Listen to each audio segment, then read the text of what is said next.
Ahí estoy. Ya estoy acá, ya dispuesta a dar la clase. Bueno, ¿pudieron leer la bibliografía? ¿Pudieron leer Pacciani?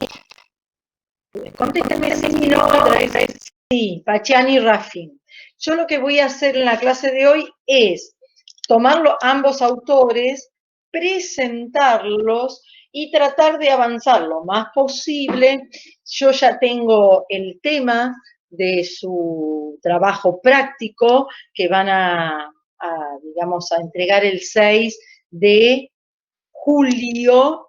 Ustedes van a trabajar, ya mañana lo voy a subir al sitio y a Classroom, van a trabajar sobre el centenario, o sea, el centenario de la Revolución de Mayo y conceptos claves. Así que por lo menos ya saben el tema con el cual van a trabajar para la entrega del trabajo. El trabajo está hecho y mañana, saliendo del feriado, ya lo vamos subiendo para no tener ningún problema. Bueno, vamos a presentar a los autores. Vamos a presentar a la figura de Marcelo Raffin y a la figura de Bernardino Pacciani. ¿Alguien de ustedes, sí, Franco, averiguaste algo de los autores? Contame. Decime, Franco, que tenés prendido ¿querés decir algo? ¿No? Los dos autores nacieron nacieron en el siglo XX, viven en el siglo XXI. En el caso de Raffin, no pasa nada, es un filósofo argentino, sociólogo, filósofo, abogado especialista en derechos humanos y traductor.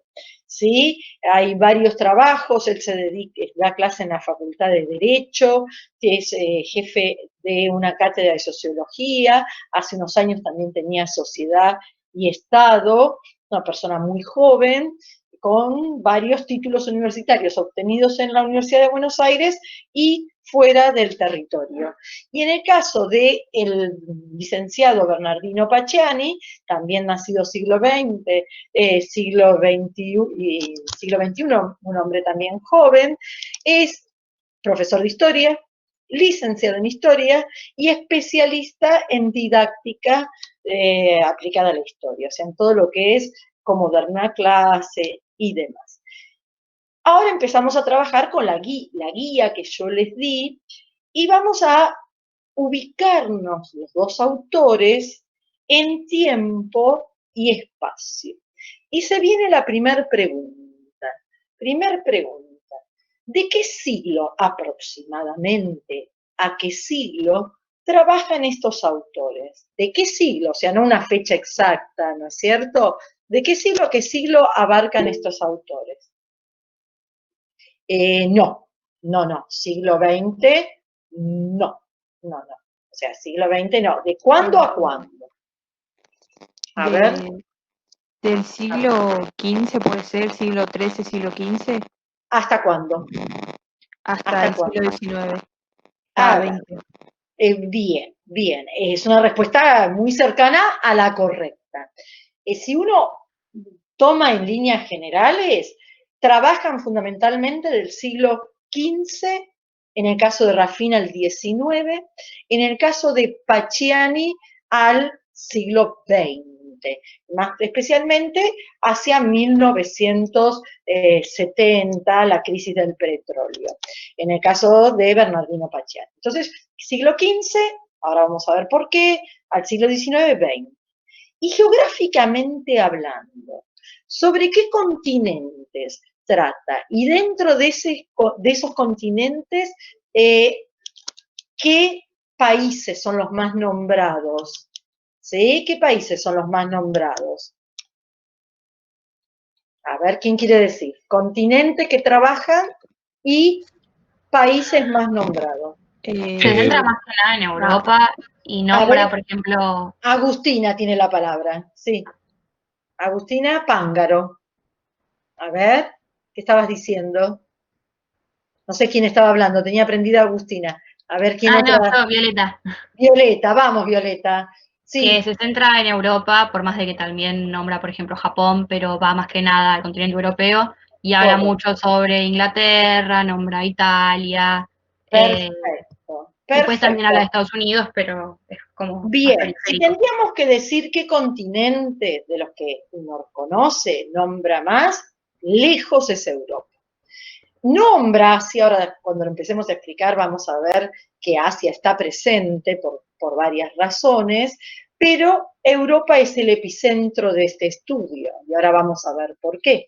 Y dentro de Europa, el país quizás más nombrado sea Inglaterra, luego no, se nombra bastante a Francia, Alemania, Bélgica, también a España, también a Portugal y por diferentes razones Italia, aclarando una cosa, que Italia y Alemania todavía no eran países, porque todavía hasta 1871 eran estados, pero no estaban conformados como un estado nacional.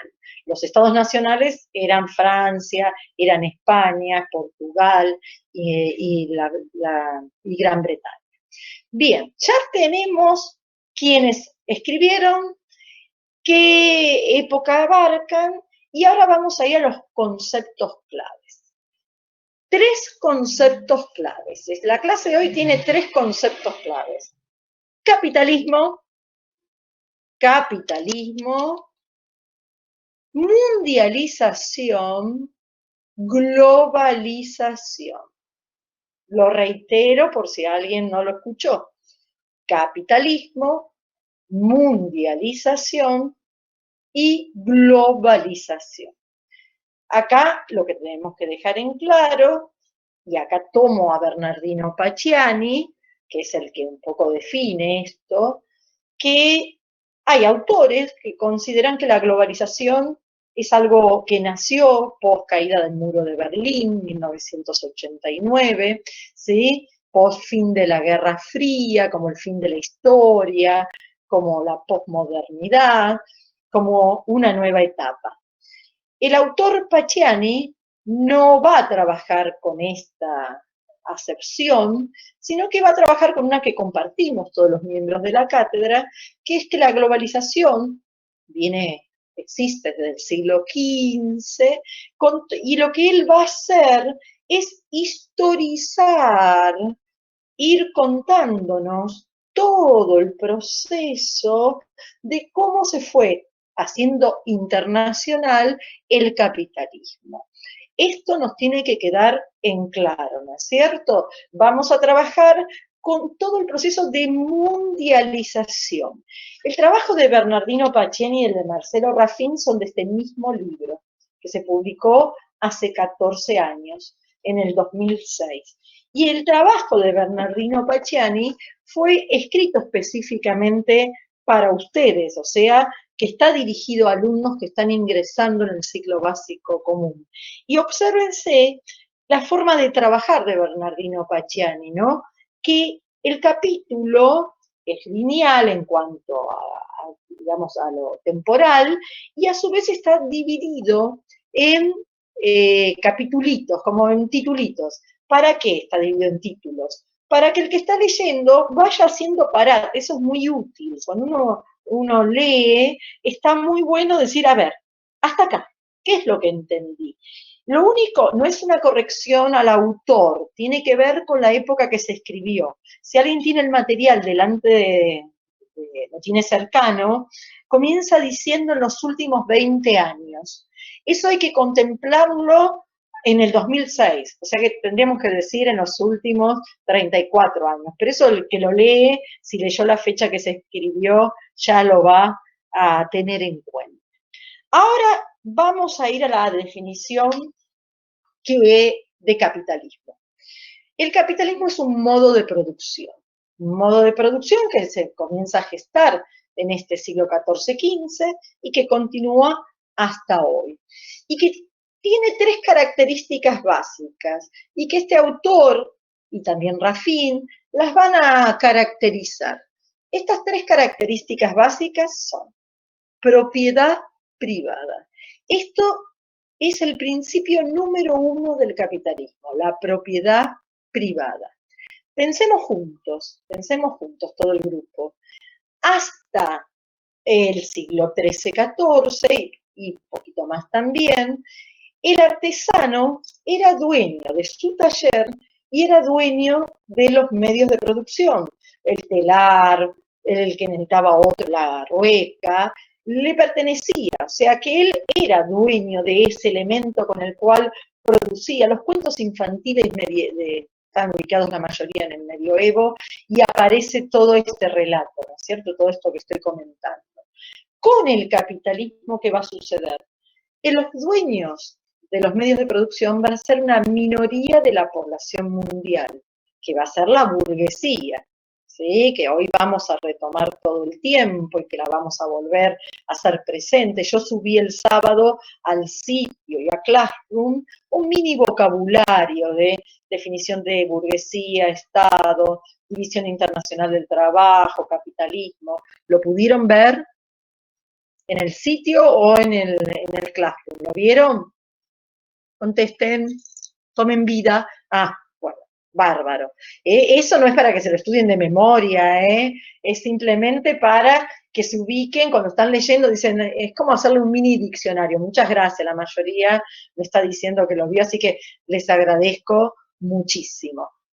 Entonces, estos dueños van a ser la minoría en el mundo primero será de todo lo que es el capital, luego de las fábricas, más adelante de las industrias pesadas, y que hoy día, si ustedes ven las revistas donde sacan los que tienen el monopolio de la riqueza a nivel de estos más de 200 países, son un 1% de la población mundial. La segunda característica es la división en clases sociales, como veíamos en el poema de Baudelaire. Una clase dominante, minoría, la burguesía, y una clase dominada, mayoría absoluta, que en los textos aparece como masa obrera, aparece como proletariado, obreros en general. ¿Por qué proletariado? ¿De dónde viene ese nombre? A ver quién quiere participar. ¿De dónde viene ese nombre de proletariado? ¿Por qué? Todo tiene un porqué, todo. Cuando somos chiquitos nos pasamos preguntando el porqué, a los 4 años, 3 años. ¿Por qué proletariado? ¿Quién quiere contestar? ¿Por qué? ¿Prole qué significa, chicos? ¿Qué significa prole? Hijos. Exactamente. Prole es hijos. Y en general, el obrero lo único que posee son sus hijos, como nos mostraba en la familia de Ojos, ¿no? Ese padre con sus 2 hijos. Por lo tanto, por eso el nombre de proletariado. Y la tercera característica del capitalismo es la existencia de obreros libres, o sea, no tienen un dueño como en la época antigua, un esclavo comprado, ni en el siervo de la gleba que estaba sujeto a la tierra, o sea, le pertenecía, estaba con la tierra, él era dueño todavía de los medios de producción, pala, hoz, rastrillo, sino que el obrero en esta etapa que va surgiendo va a empezar a tener una relación que va a terminar siendo un contrato, por eso se habla del contractualismo, contrato entre el burgués y el obrero, y lo que el burgués le va a dar es un salario, obviamente un salario que no tiene que ver con el trabajo de lo que produce, porque el burgués lo que va a obtener es la ganancia, sino que ese salario es para que consuma los productos en el mercado que necesita esa burguesía para reciclar su acumulación de capitales. Acá entonces tenemos quienes escribieron, qué época escribieron y una pequeña definición de capitalismo. ¿Alguien quiere agregar algo? Está muy silencioso, ¿será por el feriado? ¿Alguien quiere agregar algo? ¿No? ¿Nada? ¿Un aporte? Nada. Bueno, entonces yo ahora les voy a hacer una pregunta. Nos vamos a parar en 1347-48.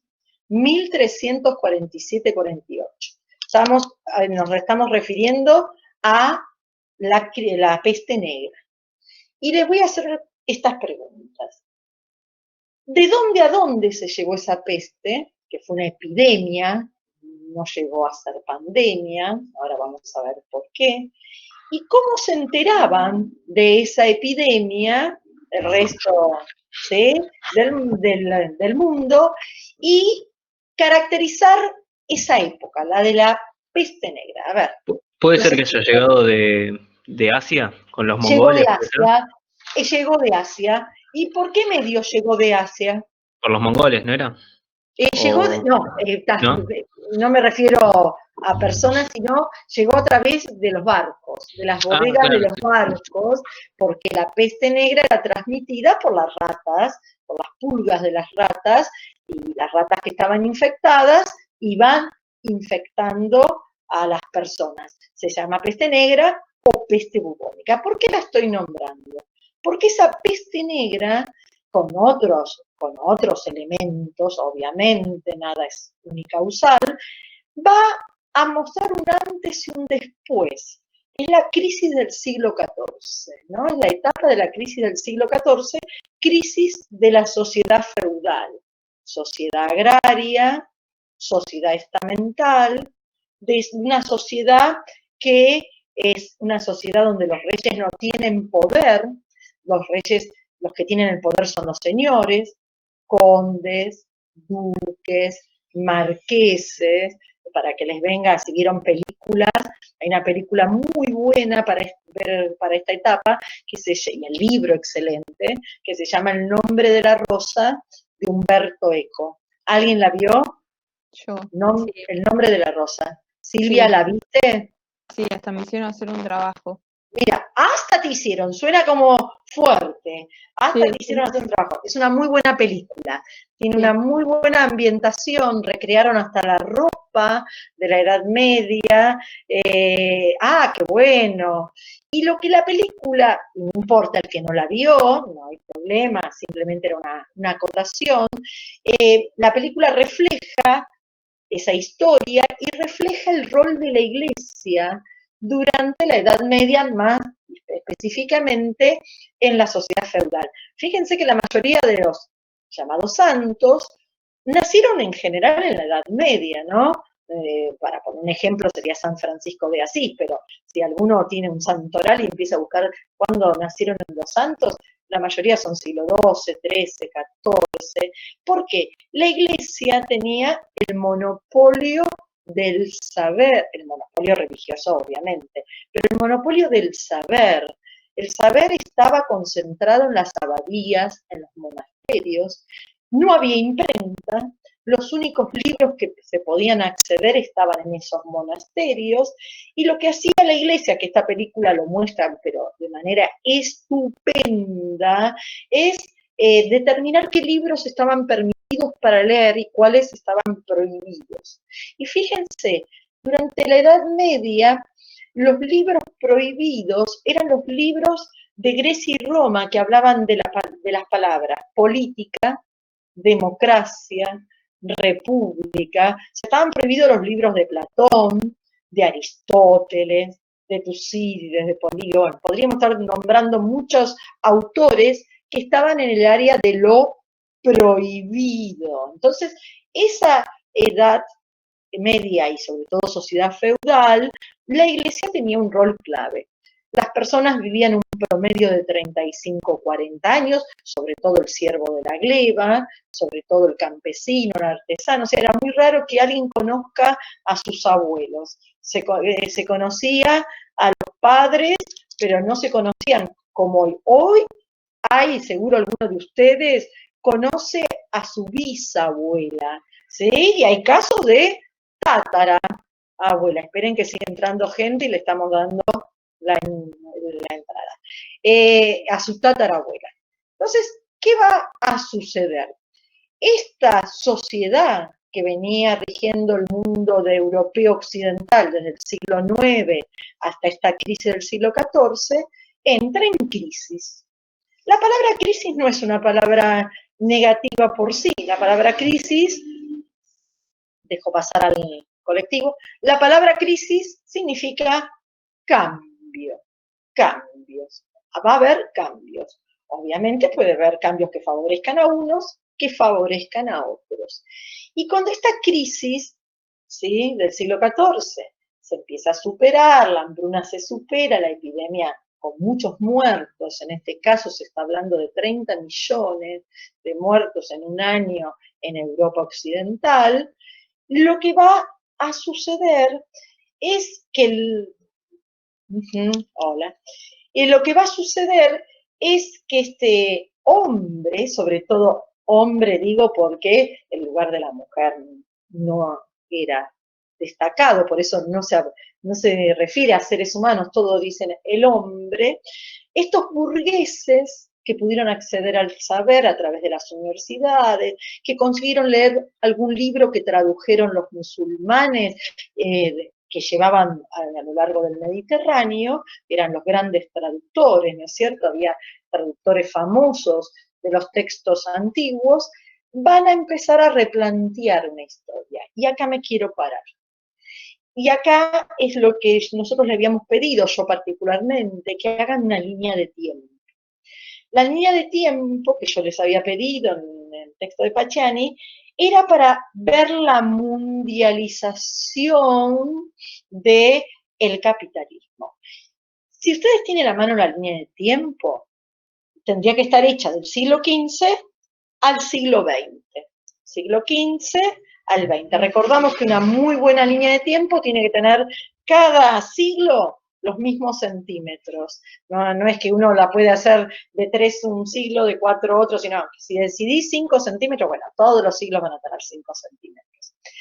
Y la gran división que van a tener de esa línea de tiempo es la que va del siglo XV al XVIII, que sería el pasaje del feudalismo al capitalismo, hasta las revoluciones burguesas. O sea, primera división, siglo que nos vamos a dedicar bastante hoy, siglo XV al XVIII. Y la otra división es la que iría del siglo XVIII en adelante con el capitalismo ya reinante, ¿no? Con las diferentes 4 fases de la revolución industrial. ¿Alguien la enfocó de esa manera, la línea de tiempo? Escucho respuesta.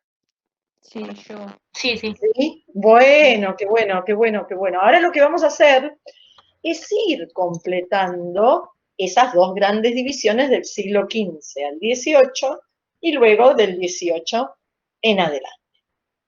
El siglo XV va a ser un siglo XVI, siglo XV, XVI, siglos de cambios. ¿Qué vamos a ver nacer? Un movimiento filosófico que va a ser clave en la historia, que es el humanismo. ¿Alguien recuerda del secundario? Es un tema, yo siempre hago que venga ese secundario, no ese comercial, ese técnico, ese bachiller, ese SENS, esa escuela vespertina. Yo he dado en bachiller, pero he estado observando en SENS y en vespertina, así que más o menos conozco las modalidades de cada uno, y el humanismo se da en todos los secundarios, en general en segundo año, por eso aclaré, los que son más jóvenes lo tienen más cercano. Este movimiento filosófico humanista lo que va a hacer es cuestionar las verdades de lo que sería la institución dominante durante la Edad Media y feudalismo, que es la Iglesia. Y van a empezar a pasar por el tamiz de la razón los diferentes temas. Yo les voy a poner nombres de figuras que les va a venir enseguida a la memoria, ¿no? Y que tienen hasta obras de teatro escritas sobre ellos. Copérnico, Galileo Galilei, es la época de Erasmo de Rotterdam, de Maquiavelo, para que se ubiquen, ¿no es cierto? Y este humanismo en el arte, pero principalmente en la pintura, se lo va a conocer como el Renacimiento. Renacimiento donde vamos a ver a un Donatello, a un Leonardo da Vinci, a un Rafael, a un Miguel Ángel. Son las tortugas ninja. Las tortugas ninja Puede, un homenaje, aclárese que fue un homenaje y por eso comían pizza. Sí. profe, ¿puede repetir lo del Sí, Después de lo del movimiento humanista. claro. Ese humanismo como movimiento filosófico se va a manifestar a nivel artístico en el Renacimiento. Y las pinturas del Renacimiento, después cuando terminemos la clase o cuando quieran, busquen algunas pinturas, como la Virgen de las Rocas, la Última Cena, van a tener características claves. Van a tener profundidad, ya no van a ser como que no hay más que un plano, sino que hay punto de fuga, eso es típico del Renacimiento.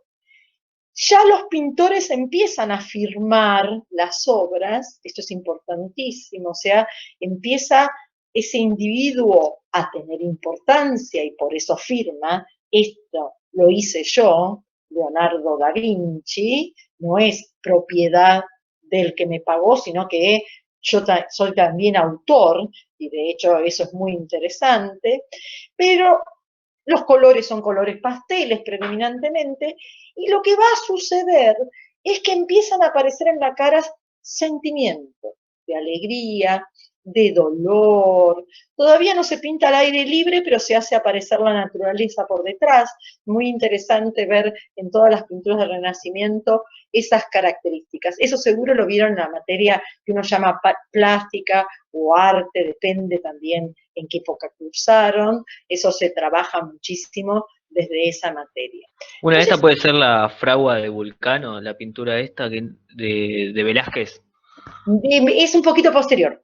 Velázquez Ok. es un poquito posterior, el autor de Las Meninas, es de la etapa que va a venir dentro de un rato, pero no te fuiste mucho de época, no es que te alejaste mucho de época, es el autor de Vieja friendo huevos, ¿sí? En Historia del Arte, claro, más bien en Historia del Arte seguro que la viste. Miguel Ángel, sí, Miguel Ángel, el que pintó la Capilla Sistina, es representante de este movimiento renacentista, pero ¿esto lo llevo para qué?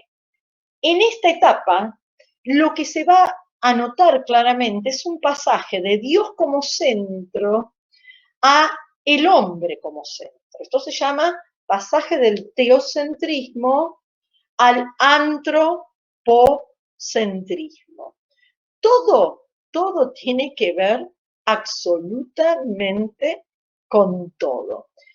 Esta burguesía que empieza a tener lentamente poder, pero no privilegios. Los privilegios los tiene el clero y la nobleza porque la sociedad sigue siendo feudal y el que sigue trabajando es el siervo, el artesano, el campesino. ¿Sí? Sigan hasta ahí, estamos en el siglo XV. Pero acá, ¿qué va a empezar a suceder?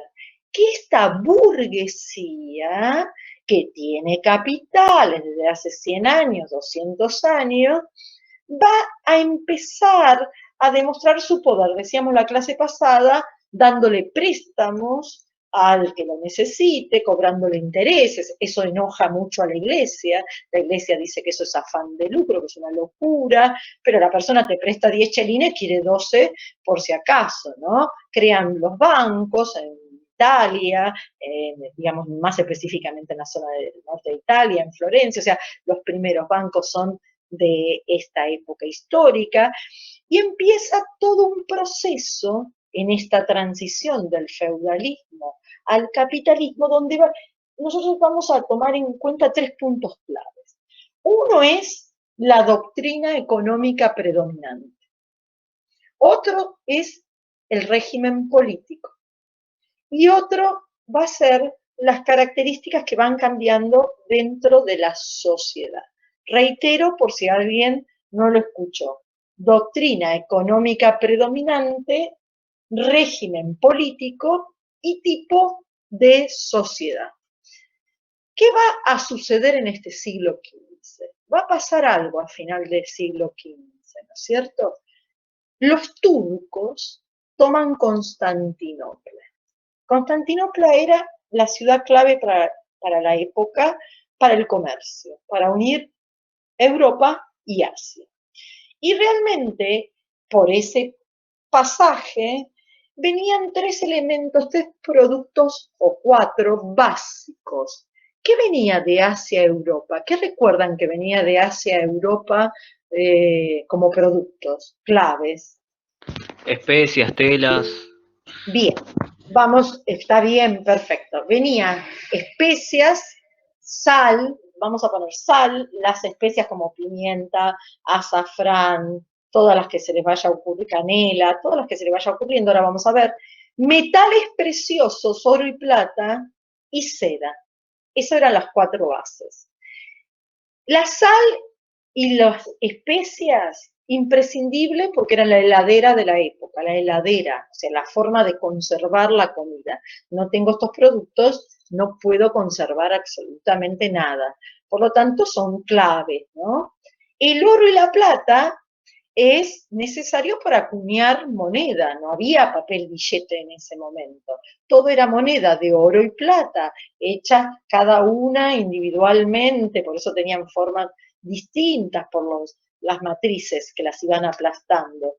Y la seda, que era un elemento que representaba el poder de la nobleza en sus telas, las sedas y las pieles. ¿Qué ocurre? Al caer Constantinopla, no se puede dar este comercio, y ¿qué van a plantearse en los estados de Europa Occidental? Buscar nuevas rutas para el comercio. Y acá los burgueses, que tienen capitales, por lo tanto tienen barcos con algo nuevo de época, que es una vela que el viento los puede, digamos, los puede llevar, y cada territorio va a proponer una ruta distinta para llegar a la seda, al oro, la plata, a la pimienta y a la sal. Los portugueses van a salir a recorrer África. Le va a llevar 100 años, pero van a cumplir el objetivo, van a llegar a Asia. Los españoles van a tardar menos, pero no llegan a Asia. Llegan a un continente que estaba habitado por millones de seres humanos, pero que el europeo no sabía que existía, ¿no es cierto? El europeo no tenía en cuenta que América, el continente que los europeos van a llamar América, estaba en el medio.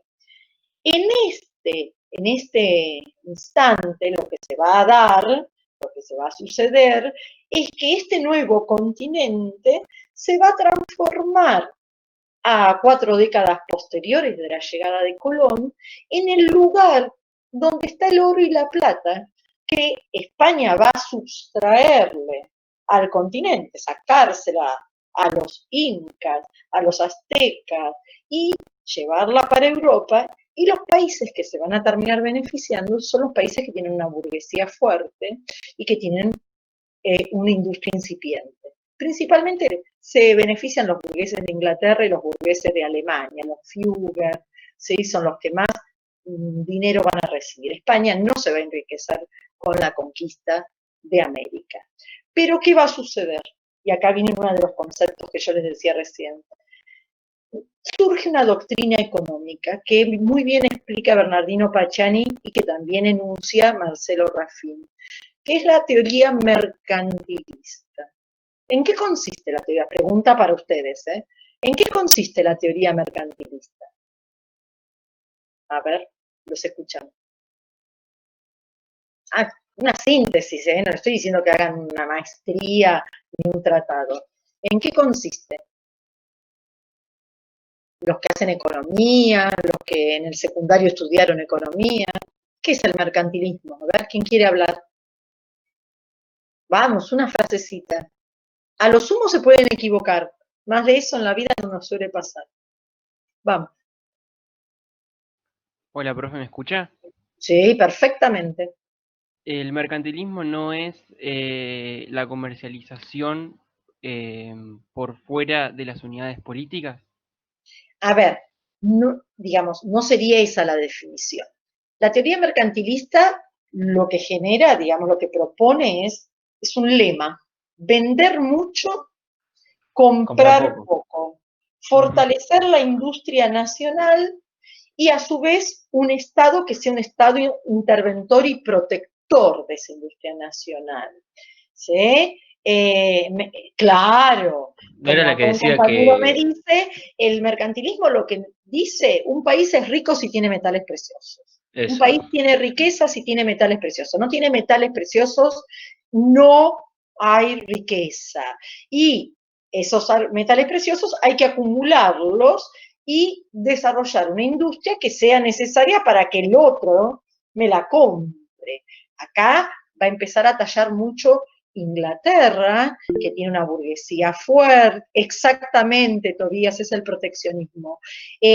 Va a empezar a tallar mucho Inglaterra, porque Inglaterra va a ser uno de los territorios que más capitales se acumule, donde la burguesía viene teniendo importancia ya hace mucho tiempo, y ahí vamos a empezar a ver cómo se empieza a crear una industria textil. Y nosotros en la vida necesitamos comer y vestirnos, entonces es una industria, hacen productos básicos para poder vender y venden muchísimo, y sobre todo le venden a España para que después lo traiga a América, o sea, van a obtener muchísimas ganancias. Pero acá tenemos que hacer un parate, y nosotros veníamos diciendo que en el feudalismo los reyes no tenían poder, y ahora va a suceder algo. A la burguesía le conviene que haya estados centralizados, ¿sí? Como dice Hobbes en el Leviatán, y después busquen la tapa del Leviatán del libro de Hobbes, que es extraordinaria para ver el poder del rey en el siglo XVII, ¿no? Ese rey gigante que está por sobre todo, por sobre todo. Obviamente es una tapa en blanco y negro, se consigue fácilmente. ¿Qué va a suceder? La burguesía tiene capitales. Los reyes quieren retomar el poder. Se hace una alianza burguesía-rey. Obviamente el rey va a quedar como entrampado en la deuda que va a tener con esa burguesía, y esto va a ir generando la centralización del poder que va a llevar al régimen llamado absolutismo, cuya figura clave, no cabe duda, fue Luis XIV, ¿no? Al cual se le adjudica, no se le puede comprobar, pero se le adjudica la frase, el Estado soy yo. Si nos paramos acá un poquito, acá ya vamos viendo características, ¿no?, de esta mundialización, de este proceso del capitalismo. Y lo que vamos observando es que ya no, los señoríos, el señor no es el importante, para nada. Ya vamos a recordar nuevamente el nombre de reyes. Luis XIV, bueno, antes Luis XIII, Luis XV. Y lo que vamos a ir viendo es como la burguesía compra títulos de nobleza, cada vez tiene un privilegio mayor dentro, sobre todo de las ciudades, y empieza a tener cada vez más dominio de los medios de producción. Pero así como en un momento presentamos la palabra crisis, ahora tenemos que presentar otro concepto clave, que es el que le va a permitir en estas etapas a la burguesía llegar a tener el poder económico y político. ¿Qué palabra sospechan que estaré por presentar? ¿Qué concepto? ¿Qué concepto? Fueron varias, solo digo fueron varias. ¿Puede repetir, por favor, profesora, la pregunta? Sí, pero ¿cómo no voy a poder repetir la pregunta? ¿Qué va a suceder entre 1688, voy a dar fechas para ayudarlos, y 1789, 1688 y 1789, que cambia la historia? Excelente lo que te está diciendo Juan. Las revoluciones industriales francesas. Sí, claro. Se llaman revoluciones burguesas. Son varias. Nosotros nos vamos a focalizar en tres particularmente. Revoluciones burguesas. Y ¿La inglesa también quedaría? Exacto. La de 1688. Claro. Esperen que estoy entrando a una compañera. Excelente. La primera revolución se llama Revolución Gloriosa y es de 1688. 1688 se produce en Inglaterra. Y lo que a nosotros nos interesa de esa revolución es cómo se instaura una nueva forma de gobierno. Hasta ahora habíamos hablado de la monarquía absoluta. Aquí, después de largas luchas que no vienen al caso, eso es para cuando si alguien estudie la licenciatura en historia, se va a dar, se instaura la monarquía parlamentaria, ¿sí? 1688. El rey reina, pero no gobierna. El poder está en el Parlamento. Y en el Parlamento están los nobles, pero están también los burgueses. Llevemos esto un poquito al presente. Nosotros en nuestros diarios, en nuestros medios de comunicación, los países que más se nombran son más o menos siempre los mismos. Y voy a nombrar 3 monarquías que por razones muy distintas se nombran bastante parlamentarias, mucho en Argentina. Uno es justamente la inglesa. La reina Isabel, que como acaba de cumplir 94 años, reina, pero no gobierna. El que gobierna es el primer ministro Boris Johnson. ¿Sí? En España, Felipe VI, Borbón y Borbón, es el rey, pero no gobierna. Gobierna el primer ministro. En esta etapa los estamos viendo mucho en el tema del coronavirus, dan ellos la cara, dicen que es de la cuarentena, cualquier cosa salen y demás. Lo mismo pasa, por otra razón la conocemos, con Holanda, que es una de las monarquías parlamentarias tan antigua como la inglesa. ¿Puedo acotar algo? Sí, un minuto, te cierro esto y te dejo hablar a vos. Okay. Que gobierna, el rey es Guillermo, pero Guillermo no es el que gobierna. Sí, comentá. Estoy así. Que capaz en contraproducción, como en contra de las ideas monárquicas, Sí, sí. en la Revolución estadounidense se pone como presidente en vez de rey. Y fue algo más Exactamente. revolucionario Igual en esa época. Esperá, pero sí, total, es una revolución burguesa, excelente acotación, pero eso es 100 años después casi, eso es el 4 de julio de 1776. Y ahí lo que se instaura es una democracia liberal. Sí, ya llegamos a ese momento. Entonces tenemos 1680, la monarquía parlamentaria. Y ya tenemos teóricos de esta monarquía. Locke es el gran teórico que habla de la división de poderes en ejecutivo y legislativo. Y entramos al siglo XVIII, ya vamos avanzando en el tiempo, en la mundialización. Y ese humanismo que vimos nacer en el siglo XV-XVI, ahora va a continuar en un movimiento filosófico que se conoce y se estudia mucho en diferentes materias, en educación cívica o formación ética y ciudadana, en historia, también en economía, que se llamó iluminismo o ilustración. Y hay figuras, a nosotros nos interesan 2 particulares teóricos, Montesquieu y Rousseau, que van a ser un poco los que planteen el gran cambio, ¿no? Los teóricos de los cambios políticos. Montesquieu va a hablar de la división de poderes ahora en 3, ya no en 2, ya no ejecutivo, legislativo, sino ejecutivo, legislativo y judicial, que es lo que existe en las democracias contemporáneas. Y, por el otro lado, alguien que para nuestra historia es clave, que es la figura de Rousseau, que va a decir que el poder tiene que recaer sobre el pueblo. La soberanía es para el pueblo. El concepto pueblo cambia en cada época histórica, aclaremos eso. Y que no la puede tener un monarca, y el monarca tenía justificado a través de otros teóricos que el poder le venía de Dios. Entonces, acá va a pasar algo. Estos teóricos están abriendo paso a la Revolución Francesa. Son los ideólogos, son los que escriben los libros, el espíritu de las leyes, el contrato social, para que esta revolución se concrete.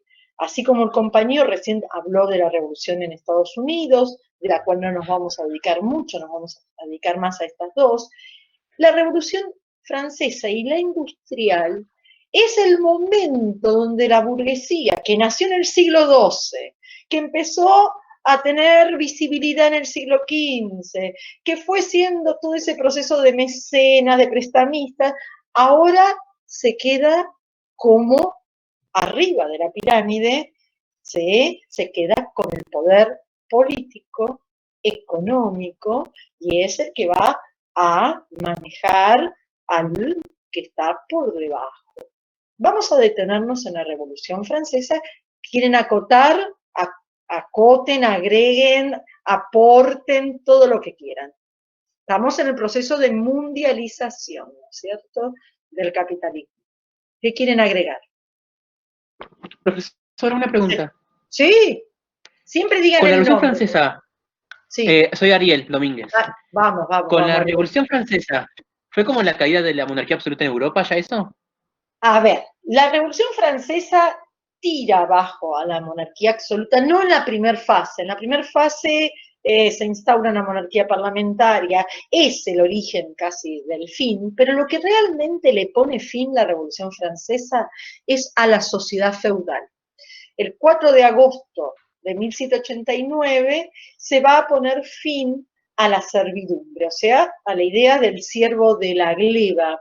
Y es ahí donde se nota el triunfo de la burguesía. Ya ahora, a partir de este momento, se va a hablar de los burgueses capitalistas, se va a hablar de la masa obrera. Ya el siervo pasa a ser parte de una historia, ¿no? Así como antes había pasado a ser el esclavo, ahora en el modo de producción, que ahora sí se instauró, se instaló, el siervo es historia.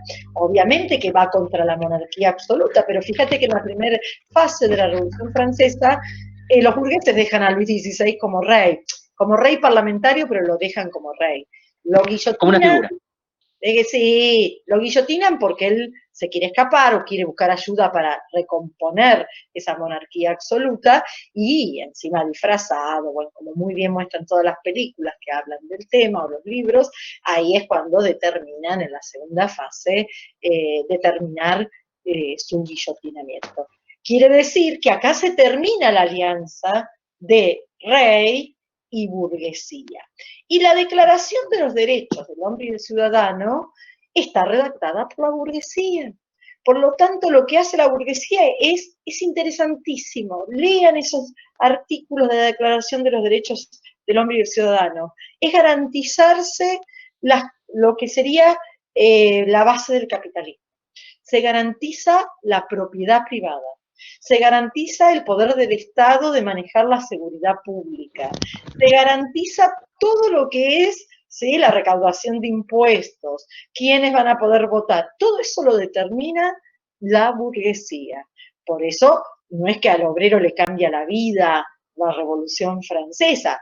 Lo pasan a llamar ciudadanos, pero no todos van a ser considerados ciudadanos, ¿no? No todos van a ser considerados ciudadanos. Y paralelamente a la Revolución Francesa se va a dar la otra revolución burguesa que continúa hasta hoy, 15 de junio del 2020, ¿sí?, que estamos dando esta clase, que es la revolución industrial.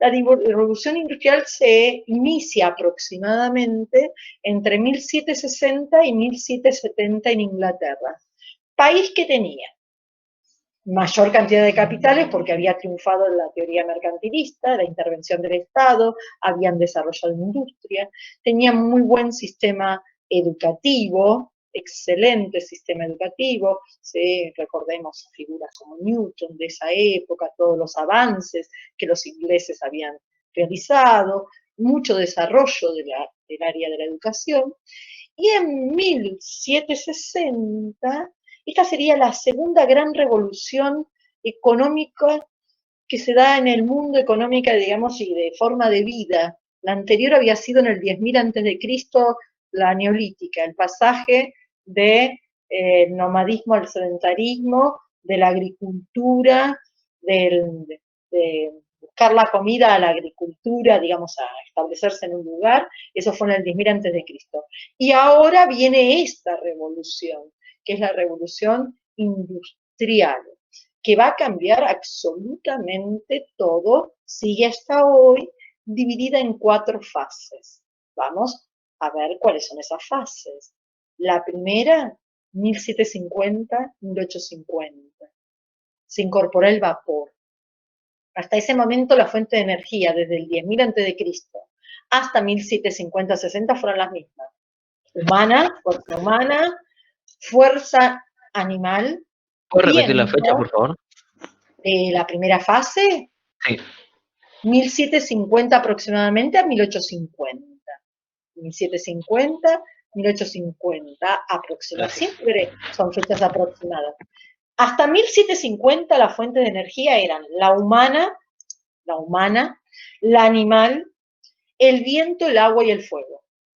Esas fueron del 10.000 a.C. a 1750. O sea, fíjense, el tiempo que el mundo se movió por las mismas fuentes de energía.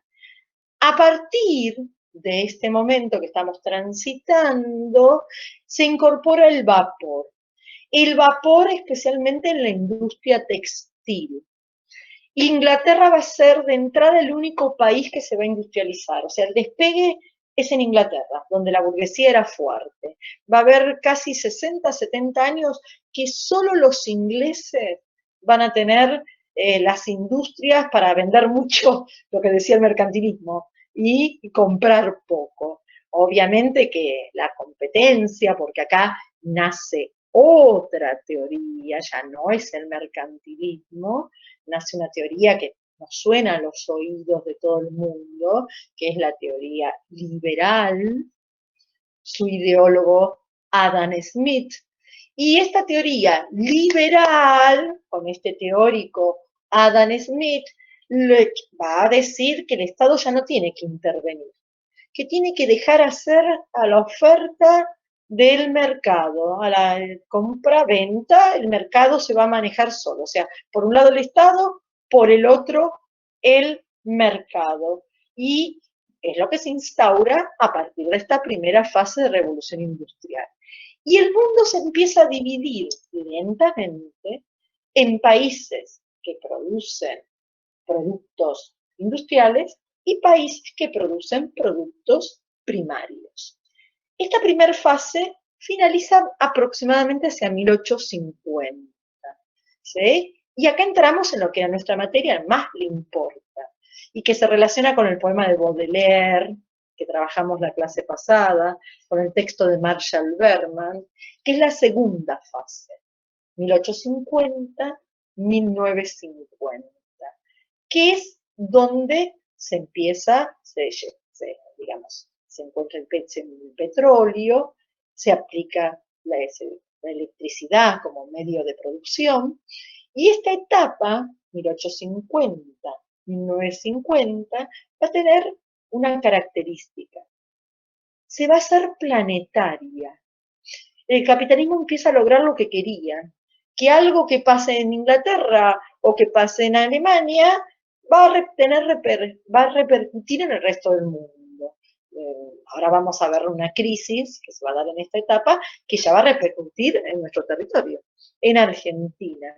Y un concepto clave de esta mundialización, de esta fase del 18 al 20, es la división internacional del trabajo.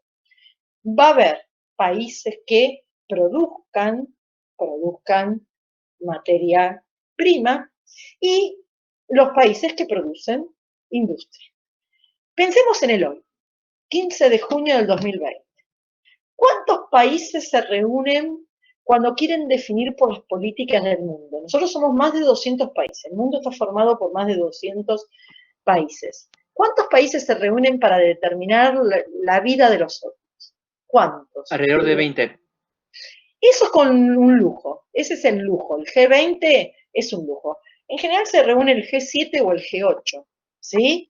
En el G7, en el G8 serían los países industrializados. Inglaterra, Alemania, Japón, Rusia, cuando el G8, si no Rusia no está. Esto sería en el periodo de 1850 a 1950, por lo que me están preguntando. Estados Unidos, obviamente, algún que otro territorio, pero no mucho más, no mucho más. América Latina hoy no tiene ningún país que representado en la parte industrial, en el G7 o en el G8. África, tampoco. Hay de América del Norte, de Europa y de Asia. ¿Sí? Y dentro de ese G7, G8 están los más poderosos, los que tienen mayor dominio de industria, llámese China, llámese Estados Unidos, hoy día no sería Inglaterra, que dominó el siglo XVIII y parte del siglo XIX. Entonces, en este contexto, vieron que Raffini y Pachani no nombran a la Argentina, a veces nombran a América Latina. En este contexto es donde nosotros, nuestro territorio, se va a insertar en el mercado mundial como exportador de materia prima, que va a exportar lana, va a exportar cereales y va a exportar ganado, ¿no? Ganado en pie y luego ganado congelado. Ahora yo les hago una pregunta. Piensen un minuto. Supongamos que hoy nos avisan que se acabó el petróleo, que no hay más, cosa que puede darse, no digo hoy, pero es algo finito, es algo finito. No, se acabó. ¿Qué cosas no podríamos seguir haciendo? O al revés, porque va a ser más fácil. ¿Qué cosas podemos seguir haciendo? Para que vean el poder planetario, ¿no? Hablen. ¿Qué podríamos seguir haciendo? Si no hay ni petróleo, no podríamos transportarnos, me dice. Si pensemos en lo que podríamos hacer, a ver, y quiénes están más en ventaja y quiénes están más en desventaja. A ver, los escucho. ¿Qué podríamos seguir haciendo? Vamos. ¿Buscar nuevas fuentes de energía? Bueno, pero eso llevaría un tiempo y en el medio nos morimos. ¿Qué hacemos en el momento? O sea, ¿qué hacemos? En el momento que nos dicen no hay más petróleo, ¿qué hacemos? ¿Qué podemos empezar a hacer? Obvio que sería interesante que aparezca otra fuente de energía, no cabe la menor duda. Se volvería a utilizar, o sea, es como volver atrás y volver a usar la fuerza humana o todo lo que se utilizaba en el pasado. Claro, pero con una desventaja, que la mayoría, y es muy bueno lo que aportaste, excelente lo que aportaste, si nosotros nos vamos antes de la Revolución Industrial, 1750, el 80-90% de la población vivía en el campo y el 10% en las ciudades. Por lo tanto, había una forma de sostener a esa poquita gente que vivía en las ciudades. Hoy, en el mundo de hoy, vivimos 90% en ciudades más grandes, más chicas, megalópolis, metrópolis, ciudades más producidas, y 10% en el campo. ¿Sí? Por lo tanto, es toda una problemática, porque los que habitamos la ciudad sabemos, nuestras actividades son la mayoría terciarias. Casi en ciudad, tampoco hay industrias, hay en las periferias de las ciudades. Es un temón, chicos. Fíjense que en lo que está pasando en el mundo hoy, con el coronavirus, ¿dónde es donde más afecta? ¿Dónde es donde más afecta? ¿En qué región? ¿En qué zona? ¿En un pueblito o en una ciudad? En las ciudades, claro, en donde estamos amontonados unos con los otros. Nueva York, San Pablo, Río de Janeiro, Buenos Aires, Santiago de Chile, bueno, rebrote ayer en Beijing, con una gran cantidad de casos, ya están volviendo en parte a ver qué hacen si retoman una cuarentena. Estamos, digamos, entiéndase, es otro mundo.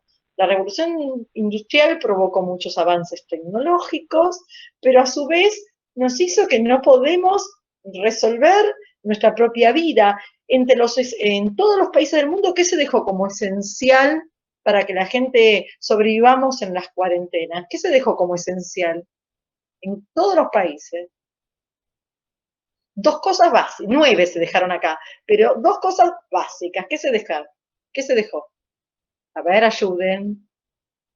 Supermercados y farmacias. Excelente, excelente. El tema de poder ir a buscar la comida, o sea, la comida envasada, que surgió de la revolución industrial.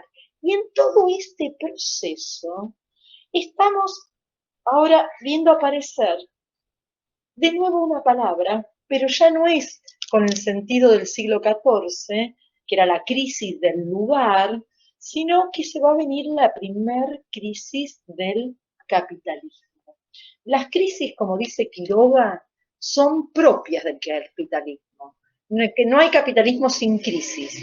Si uno tomaría las crisis en la historia del capitalismo, uno nombra la de 1873, la de 1929, podríamos nombrar alguna otra en el medio, pero la de 1973, la del 2008 y seguramente vamos a nombrar la del 2020 a futuro. Pero digamos, fíjense, hay como ciclos, ¿no? La primera es la de 1873 y que va a tener esa particularidad, que no solo va a impactar en donde se produce originalmente, sino que va a salir. ¿Y va a tener qué medio para salir? El barco a vapor. Y acá me quiero detener un poco en las películas, para que ya les nombré el nombre de la rosa. No dejen de ver Tiempos modernos de Chaplin.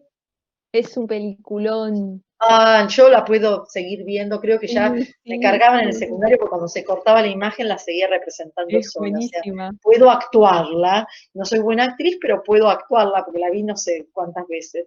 Peliculón, pero tiene como, ¿quién más la vio? Porque uno solo me dijo que vio, ¿quién más vio? Yo. Ah, Es buenísimo. No, profe. Ah, buenísimo.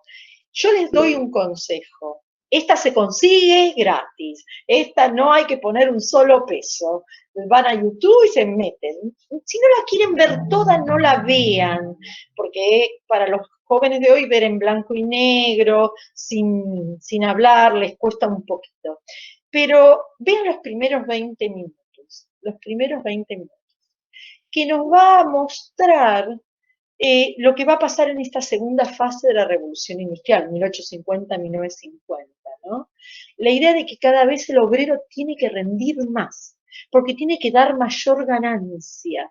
Y es el planteo de Taylor, que Ford lleva a sus fábricas, que es evitar los tiempos muertos, evitar que pierda tiempo el obrero comiendo. Hay una escena que es desopilante, pero es tristísima, ¿no? La máquina que le da a Chaplin de comer y después le pega en la cara y le dan las tuercas. El tema es que cuando va al baño está la cámara. Piensen que la película es de 1936, es una película de avanzada, es una película que critica a esta revolución industrial, a esta sociedad burguesa, es extraordinaria. Y cómo este obrero alienado se lo traga la máquina en la película literalmente, él se va por la máquina, y cuando sale que lo tienen que llevar al hospital, ¿no? ¿Está?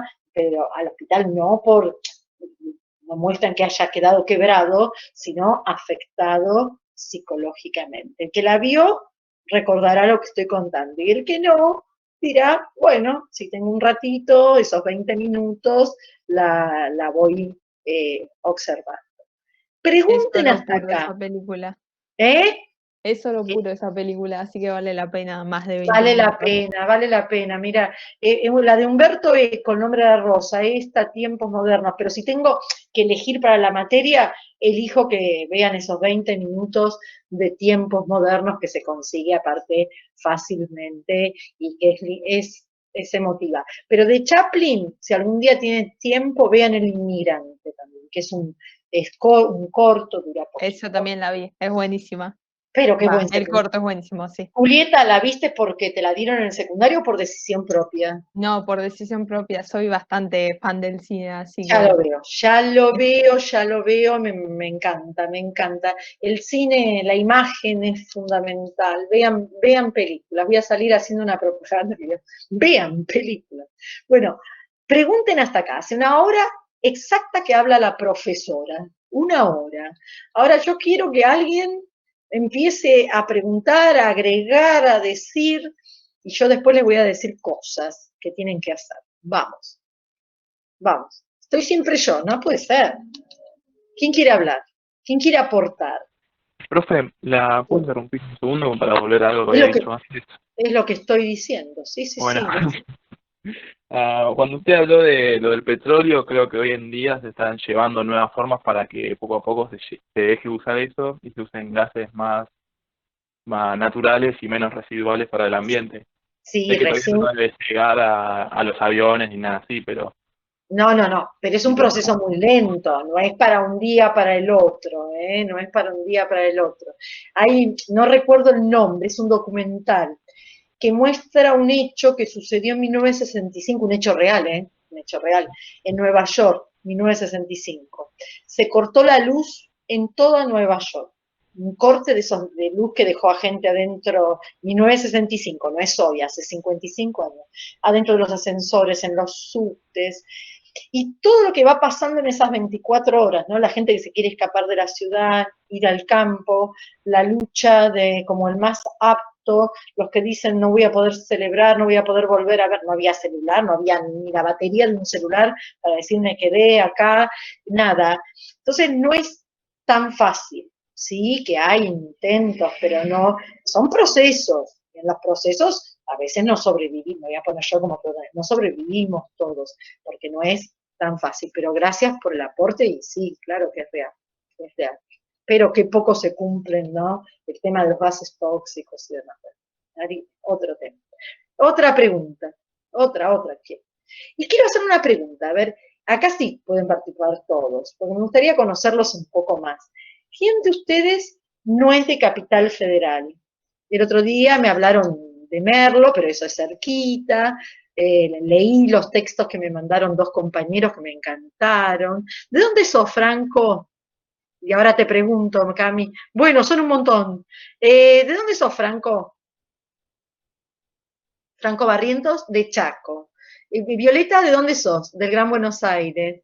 Camila, ¿de dónde sos? Y bueno, y Ciro De Casanova, La que es Matanza. pero eso es cerquita, Palomar, no. A ver, hasta ahora el que me dijo Neuquén y el que me dijo, a ver, que sea de otra provincia, aparte de Neuquén, ¿de qué otra provincia? ¿De qué otra provincia? Vamos La Matanza. Yo nací en La Matanza, así que vamos La Matanza, vamos. Nací en Villa Luzuriaga, así que vamos La Matanza. Vamos Lugano, sí, podemos hacer, pero no deja de ser el entorno, es el AMBA, chicos. En el oeste está el Ajite, me dicen acá. Pero, a ver, el resto, ¿quién dijo que de Neuquén? ¿Quién es de Neuquén? Que vuelva a hablar Julieta. ¿De qué ciudad de Neuquén? Morón está acá a la vuelta. ¿De qué ciudad de Neuquén? Neuquén capital. Y Julieta, ¿estás pasando la cuarentena en Neuquén o acá? ¿Dónde estás, Julieta? No me contesta. En Neuquén. Bueno, estás con la familia. O sea que esto de que demos las clases virtuales, digamos, a vos te favoreció, porque si te agarraba como la cuarentena separada, qué bueno que estés en familia. Qué bueno, pues si te agarraba ya con clases comenzadas y acá te iba a ser difícil la vuelta a Neuquén. Bueno, qué bueno, qué bueno. Y una pregunta, esta también la pueden ir contestando por el chat y yo las voy leyendo. ¿Por qué eligieron la uva? ¿Por qué eligieron la uva? No me aparece ninguna respuesta, están escribiendo. ¿Por qué eligieron la Universidad de Buenos Aires? Prestigio, dice un alumno. Sí, está en, ahora les digo algo. Tiene la carrera claro, porque tiene más de 100 títulos de grado y cada 2 o 3 años incorpora carreras nuevas, porque me encanta la forma de enseñar y por las recomendaciones, porque es única, porque hay libertad. Muy bien, muy bien. Quiero aclarar que hay algunas carreras de la UBA, y capaz que algunos se sienten, dice, uy, la mía. Letras está considerada entre las mejores que hay en el mundo, por ejemplo. No sé si hay alguien de letras, pero el año pasado mereció un destaque. Y también historia tiene mucha competencia, pero es muy buena. Melanie, letras tiene, es un carrerón el de filosofía y letras. Y después saben, chicos, no sé, capaz que hay alguno que la está siguiendo y está acá en esta lista, hay carreras que no se las escucha tanto, pero que son sumamente útiles y son nuevas. Ah, sí, Sí, creo, el puesto no me acuerdo, pero es un puesto muy elevado el de letras. Pero carreras como cosmiatría, óptica, que son salidas laborales y son excelentes. Edición también, carrera que en su momento también comencé, es una carrera preciosa. No sé si tengo a alguien de edición por acá, ¿no? Nadie. Bueno, ahora yo voy a dar pautas de trabajo, porque el jueves yo voy a dar la crisis del 73, la crisis del 29, siempre en el horario habitual, salvo que, bueno, no haya electricidad o pase algo, pero trataríamos de avisarnos, o si es un apagón como el del año pasado. Ahora, hoy es jueves, mañana se cumple un año del apagón del año pasado. ¿Se acuerdan? El apagón del Día del Padre, que duró desde las 7 de la mañana a las 3 de la tarde, mañana ya un año. ¿Cómo pasa? Bueno, ese día también, solo estábamos a vela porque llovía, hacía frío, a velita y con las radios a pila, como en la década del 50 y 60, que era la forma, y el teléfono fijo, que era lo que no se le gasta la batería. Miren, un año, ahora lo pensé. Entonces, para el jueves, busquen en la bibliografía lo siguiente.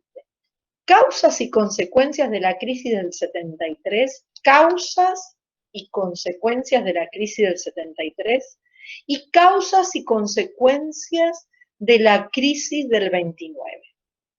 Agregan Quiroga, que es muy cortito, agregan Quiroga, recompongo que hasta ahora vimos el poema de Baudelaire, Berman, estamos viendo Rafin Pacciani, agregamos Quiroga, buscan causas y consecuencias de la crisis del 73 y de 1929, y yo mañana voy a subir su trabajo práctico sobre el centenario para que lo vayan leyendo.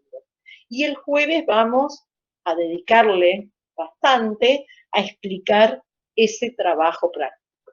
¿Está entendido? Pregunten dudas, pregunten todo lo que quieran para ir cerrando después de 1 hora y cuarto la clase. Cuéntenme, dudas, aportes. Si algo no entendieron, si no encontraron. Este fin de semana contesté 101 correos, 101. ¿Sí? Yo no mandé, chicos, ese correo general. Cada vez que alguien subimos del grupo aviso de los profesores de la cátedra, que somos 10, le va a los 1770 alumnos. Pero saben, por favor, si les pasa, lean a qué comisión, porque la comisión ponemos. Entonces, a todos nos pasó, no a mí sola, que nos llegaron cataratas de mail de otros alumnos. Pero bueno, yo le contesté a uno por uno. Aparte, en estas circunstancias, yo, como si fuese alumna, quisiese que me contesten a mi pregunta, así que contesté a uno por uno y lo fui a lo que pude guiando. Sí, ¿quién está hablando? Pregunte. Sí. Yo tenía una duda sobre el imperialismo, tipo si vamos a pasar por esa rama o lo vamos a dejar para más adelante. Sí, no. En la clase que viene, consecuencia de la crisis del 73, es el imperialismo, es el Congreso de Berlín de 1884, el reparto de África y Asia por parte de los países europeos. Ahí ya nos vamos a meter en Darwin, el positivismo, pero eso tiene que ver con causas y consecuencias de la crisis del 73. Sí que vamos a ver, por supuesto, claro que sí, muy buena acotación. ¿Qué más? ¿Alguna otra pregunta? Vamos. ¿No? ¿Ninguna? ¿Todos están cursando las 3 materias? Los años dorados, sí, los años dorados los vamos a ver después. Eso falta. Sí, están cursando las 3. Bárbaro. Y ya de las otras 2 materias están haciendo la evaluación formativa. ¿Ya hicieron alguna evaluación en alguna materia? Aún no. Seguramente se les van a ir acumulando, pero lo van a hacer bien, tranquilos que lo van a hacer bien. Lo que les pido es que avisen a los compañeros que la clase porque no todos se pueden unir, porque estarán haciendo otras actividades, que son en el mismo horario de la materia. Y si algún día no puedo dar, por supuesto, aviso. Y el día anterior, como hice ayer, les hago el recordatorio a todos para que se acuerden que la profe va a estar acá por la camarita. Espero que les haya servido la clase, algo, por lo menos algo, una gotita, y les deseo un buen fin de feriado y que recuerden mañana que recordamos el triste suceso del bombardeo. Así que, buenas tardes, chicos. No, gracias. Gracias a ustedes por estar. Gracias, gracias. Un placer, un placer. Gracias. Buenas tardes. Hasta el jueves.